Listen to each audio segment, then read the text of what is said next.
With me in the studio is a man I'm told is one of those who holds the fate of this in his hands. He's the Upper House member for Western Victoria from the local Jobs Party, Mr. James Purcell. Good morning. Good morning, Neil. Have you decided? We've been working on this really strongly over the last week and over the weekend, and I've had to put on extra staff because we asked our community to have their say.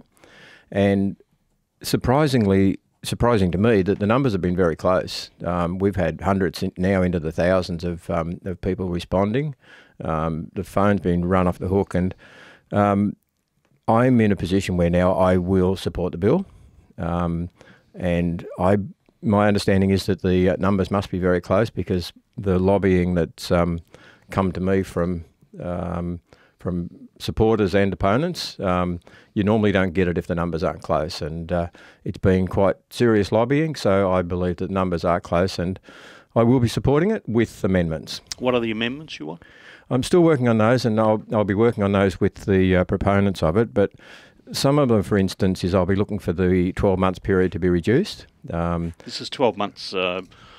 You have to be saying there have to be evidence you're going to die in the next 12, or opinion you're going to die in the next 12 months. Correct. And you want to reduce that? Yeah, I think that needs to be reduced.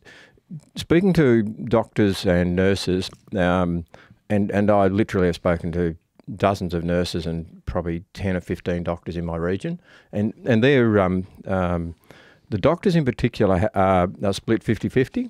The nurses are more in the line of favouring the legislation, but they're saying that the pain and suffering is not in the last 12 months. It's really in the last weeks. So I think that needs to be brought back, and I would like to see a role for the practicing doctor there.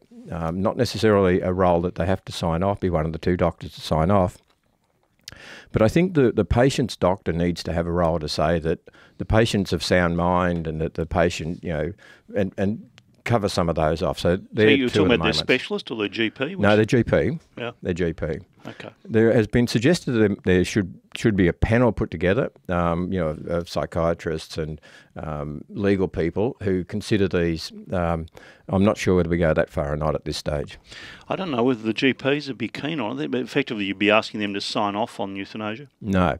The intent would be to get them to sign off to say that, because the legislation says you must be of sound mind, and also just to tick the boxes to say that they comply with those requirements, not to sign off on, be one of the two that sign off to say that they... But that'd be the effect of it. This person is seeking approval for euthanasia. I sign off on them being of sound mind.